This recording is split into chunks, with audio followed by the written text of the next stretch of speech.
नमस्कार, आप देख रहे हैं वीके न्यूज। मैं हूं दिवाकर विक्रम सिंह। लगता है कि राष्ट्रवादियों से राहुल की चिढ़ अब कम नहीं होने वाली, क्योंकि जैसे जैसे 2024 का चुनाव नजदीक आ रहा है, राहुल राष्ट्रवादी सोच रखने वालों और राष्ट्रवादी संगठनों पर हमले तेज कर रहे हैं। भारतीय जनता पार्टी के खिलाफ उनकी बातें, उनके बयान तो समझ में आती है, क्योंकि राजनीतिक प्रतिद्वंदिता में ये बात समझ में आती है। लेकिन आरएसएस जैसे देशभक्त, राष्ट्रवादी सोच और विचारधारा को आगे बढ़ाने वाले संगठन पर जिस तरीके से राहुल पिछले एक दशक से हमलावर हैं, उसमें जो तलखी आ रही है, जो तीखापन आ रहा है, वो हास्यास्पद होने के साथ साथ अब सवालों के भी घेरे में है। क्योंकि हमले के दौरान वो कुछ ऐसी जानकारी देते हैं जिसका स्पष्टीकरण और जिसका उदाहरण भी उन्हें देना चाहिए, ताकि देश की जनता को सच का पता चल सके। हम आपको बता दें कि राहुल गांधी इन दिनों लेह और लद्दाख की यात्रा पर हैं और वहां पर वो युवाओं से संवाद कर रहे हैं। पैगोंग लेक तक, जो चाइना और इंडिया के बीच में अभी संघर्ष का एक प्रमुख कारण है, वहां भी वो जाएंगे और अपने पिता के स्मृति में वहां उन्हें श्रद्धांजलि भी देंगे। लेकिन राहुल गांधी ने लेह लद्दाख की यात्रा के दौरान आरएसएस पर एक बड़ा हमला किया है, और वो ये है कि वो ये कहते हैं कि आरएसएस ने पूरे देश के संवैधानिक संस्थाओं पर कब्जा कर लिया है और मोदी सरकार एक तरह से मजबूर है, क्योंकि आरएसएस के लोग हर एक संगठन पर तैनात किए गए हैं, हर एक संस्था में नियुक्त किए गए हैं, और उनकी नियुक्ति से ये इस बात का संदेश और संकेत जाता है कि अब अलगाववाद और नफरत की बात ज्यादा की जाएगी। आपको जानकर के हैरानी होगी कि आरएसएस का जिक्र उन्होंने किया और ये कहा कि हर एक संवैधानिक संस्था में आरएसएस के लोगों का कब्जा है, हर एक मंत्रालय में आरएसएस के लोग नियुक्त हैं। और यही नहीं, उन्होंने ये कहा कि मंत्रालय का कामकाज कोई मंत्री नहीं, बल्कि आरएसएस द्वारा नियुक्त वो लोग हैं जो मंत्री के ओएसडी के रूप में काम कर रहे हैं, वो चला रहे हैं। यही नहीं, अगली बात जो उन्होंने कही है वो और आपत्तिजनक है। उन्होंने कहा कि कई मंत्रियों से ये जानकारी हमें मिली है कि ओएसडी जो आरएसएस के लोग नियुक्त करते हैं, किए जाते हैं आरएसएस के लोगों के द्वारा, या आरएसएस से जो निर्देश होता है, वो लोग अब मंत्रालय चला रहे हैं।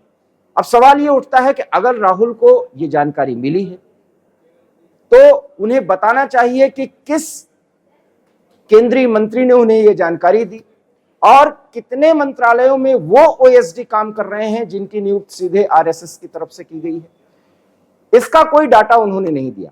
अर्थात आरोप लगाना और बिना किसी प्रमाण के, लगता है कि अब विपक्ष के प्रमुख घटक दलों की आदत सी बन गई है, जिसमें आम आदमी पार्टी से भी बाजी मारते नजर आ रहे हैं राहुल गांधी और उनकी पार्टी कांग्रेस के अन्य नेतागण।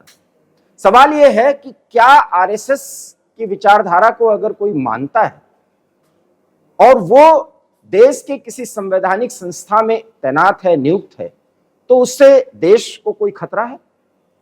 हाँ, राहुल ऐसा कहते हैं कि यह खतरा है, क्योंकि उनके मुताबिक उनके मोहब्बत की दुकान में नफरती लोगों के विचार ज्यादा आ रहे हैं, क्योंकि देश में नफरत ज्यादा बढ़ गया है। और अपने यात्रा का जिक्र उन्होंने लेह और लद्दाख के दौरे में किया कि भारत यात्रा के दौरान उनको ये पता चला, जब वो लोगों से मिले विभिन्न राज्यों में, कि यहाँ नफरत का कोई माहौल नहीं है, सद्भावना है और लोगों में एक दूसरे के प्रति विश्वास है, सम्मान है। लेकिन ऐसा नफरत फैला दिया गया है जिससे अब लोगों में दूरियां बढ़ रही हैं। ये बात वो कई बार कर चुके हैं। अगली बात वो जो कहते हैं वो और हास्यास्पद है और फिर उस सवालों के घेरे में। वो क्या है? वो ये कहते हैं कि अब शिक्षा पर बात नहीं होती, बेरोजगारी पर बात नहीं होती, देश के विकास के अन्य मुद्दों पर बात नहीं होती, रोजगार पर बात नहीं होती। बात होती है तो या ऐश्वर्या राय की बात की जाती है या शाहरुख खान की। अब सवाल यह है कि शाहरुख खान से राहुल गांधी को इतना नफरत क्यों है, ऐश्वर्या राय से इतना नफरत क्यों है, मोहब्बत की इस दुकान में शाहरुख खान जैसे व्यक्ति से उनको क्यों नफरत है? ये शायद राहुल गांधी को जवाब देना होगा। किस बात को साबित करने के लिए उन्होंने शाहरुख खान का नाम लिया, यह भी बड़ा सवाल है। सवाल यह है कि नफरत फैलाने में आरएसएस का बहुत बड़ा योगदान है। इस बात को राहुल गांधी कई बार कह चुके हैं, लेकिन जिस अंदाज में अब वो आरोप लगा रहे हैं बिना किसी प्रमाण के, अगर वो ये बात बार बार कहते हैं या दोहराते हैं, तो क्या ये सवाल नहीं किया जाना चाहिए? क्या ये देश नहीं जानना चाहेगा कि आप बताइए कि किस मंत्री ने कहा कि उस मंत्री के द्वारा कोई निर्देश नहीं दिया जाता बल्कि सारा निर्देश आरएसएस द्वारा नियुक्त ओएसडी ले रहे हैं? अगर उन मंत्रियों के नाम पता चल जाए तो ये देश को जानकारी मिलनी चाहिए, और देश को यह भी जानकारी मिलनी चाहिए कि क्या मोदी की गवर्नमेंट नहीं चल रही है, आरएसएस सरकार चला रही है। ये बात आपको जानकर के हैरानी होगी, उनके मुताबिक सरकार आरएसएस चला रही है। सवाल यह है कि क्या आरएसएस जैसे राष्ट्रवादी संगठन कभी ऐसा कर पाई है या उसने कभी ऐसा करने की कोशिश और कवायद की है? क्योंकि राष्ट्रवाद और हिंदुत्व को पूरे देश सहित विश्व में स्थापित करने के लिए, उसको मजबूत करने के लिए आरएसएस लगातार काम करती रही है। ये बात किसी से छिपी नहीं है। यहां तक कि राहुल गांधी की ही दादी और उनके पिताजी अर्थात दोनों पूर्व प्रधानमंत्री हैं राहुल गांधी, माफ करिएगा राजीव गांधी, उन्होंने कभी आरएसएस पर इस तरह से हमला नहीं किया। और इंदिरा गांधी तो समय समय पर आरएसएस की नीतियों और उनके कार्यकर्ताओं के द्वारा किए गए कार्यों की सराहना भी की है। लेकिन राहुल गांधी की अपनी सोच है कि नफरत फैलाया ही जा रहा है सिर्फ आरएसएस की विचारधारा को आगे करने के लिए। उस आरएसएस की विचारधारा को वो संदेहास्पद और पूरी तरह से गलत बताते हैं, जो भारत की बात करती है, भारतीय लोगों को एक साथ आगे बढ़ने की बात करती है। वहां नफरत का कोई स्थान ही नहीं है। लेकिन राहुल गांधी और उनके पार्टी के कई वरिष्ठ नेताओं और रणनीतिकारों, विचारकों के नजर में आरएसएस नफरत फैलाती है। खैर, यह बयान भी उनका राजनीतिक तौर पर माना जा सकता है, लेकिन जो आरोप उन्होंने ये लगाया कि हर एक मंत्रालय में आरएसएस द्वारा नियुक्त ओएसडी निर्देश देते हैं, वो कार्य कराते हैं, अपने नीचे के अधिकारियों से वो काम का हिसाब मांगते हैं, मंत्री तो सिर्फ सिंबॉलिक तौर पर मंत्रालय में बैठाए गए हैं। ये बहुत बड़ी बात उन्होंने कही है। लेकिन अगर उन्होंने ये आरोप लगाया है तो क्या ये हमारा फर्ज नहीं बनता कि हम उनसे प्रमाण मांगे? क्योंकि अगर ये बात सच है तो फिर सवाल मोदी सरकार से जरूर किया जाएगा और उठाया जाना चाहिए। लेकिन हमें पता है कि राहुल गांधी के पास इसका कोई प्रमाण नहीं है। आरोप लगाने के लिए वो आरोप लगा रहे हैं, जैसा कि पिछले एक दशक के दौरान वो करते आ रहे हैं। विशेष करके पिछले 8 सालों में तो इस तरह के आरोप वो लगाते ही रहे हैं।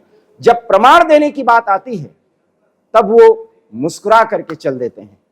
और विपक्ष के एक गंभीर और वरिष्ठ नेता के तौर पर उनकी ये बात अब देश की आम जनता को पच नहीं रही है, वो स्वीकार नहीं कर रहा है। क्योंकि एक बार फिर हम ये जरूर कहना चाहेंगे कि एक विपक्ष के नेता के तौर पर जनता की अपेक्षाएं राहुल गांधी से भी बहुत ज्यादा हैं। उनके गंभीर तौर तरीकों की अपेक्षा है और गंभीर तरीके से प्रमाण के साथ, पूरे होमवर्क के साथ वो मुद्दे उठाएं और कोई विपक्ष के नेता के तौर पर वो आरोप लगाएं, तो इससे देश का भला होगा और सरकार पर भी लगाम कसने में बहुत ज्यादा सहूलियत मिल सकती है। लेकिन अनाप शनाप आरोप लगाना बगैर किसी प्रमाण के, वो न सिर्फ राहुल गांधी के व्यक्तित्व को हास्यास्पद बना रहा है, बल्कि विपक्ष के नेता के तौर पर उनकी भूमिका को बहुत ज्यादा संदिग्ध और संदेहास्पद बनाता जा ही रहा है। अब जबकि चुनाव नजदीक है और वो इंडिया गठबंधन के बड़े नेता के रूप में देश के सामने उभर रहे हैं, ऐसे समय पर बिना किसी प्रमाण के एक सीमांत क्षेत्र के युवाओं से बात करते हुए इस तरीके का गैर जिम्मेदारापूर्ण आरोप राहुल गांधी ये स्थिति कब तक बरकरार रखेंगे, इस तरह के बयान कब तक देते रहेंगे, ये सवाल देश की 140 करोड़ की आवाम तो अब उठा ही रही है और इसका जवाब हमें मिलना ही चाहिए। आप हमारे इस जानकारी और विश्लेषण से कितना सहमत हैं, हमें जरूर प्रतिक्रिया में हमको अवगत कराएं और ये भी बताएं कि क्या ये नजरिया सही है या नहीं। फिलहाल इस पूरी खबर और इसके विश्लेषण से मुझे दीजिए इजाजत। नमस्कार। वीके न्यूज, राष्ट्र के नाम।